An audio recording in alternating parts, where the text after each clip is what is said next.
തീയതി സ്വാതന്ത്ര്യ ദിനമാണല്ലോ.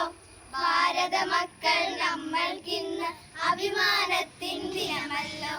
ഭാരത മക്കൾ നമ്മൾക്കിന്ന് അഭിമാനത്തിൻ ദിനമല്ലോ. ഗാന്ധിജി, നെഹ്റുജി, നേതാജി, ആയിരം ആയിരം ധീരന്മാർ അടിമച്ചങ്ങല പൊട്ടിച്ച സ്വാതന്ത്ര്യ ദിനം ഇന്നല്ലോ. ഗാന്ധിജി, നെഹ്റുജി, നേതാജി, ആയിരം ആയിരം ധീരന്മാർ അടിമച്ചങ്ങല പൊട്ടിച്ച സ്വാതന്ത്ര്യ ദിനം ഇന്നല്ലോ. ആദരവോട് സ്മരിക്കണം ധീരജവാന്മാരെ നമ്മൾ. മൂവർണ്ണക്കൊടി പാറിക്കാം, ഭാരതമാതാ ജയിക്കട്ടെ. ആദരവോട് സ്മരിക്കണം ധീരജവാന്മാരെ നമ്മൾ. മൂവർണ്ണക്കൊടി പാറിക്കാം, ഭാരതമാതാ ജയിക്കട്ടെ. ഭാരതമാതാ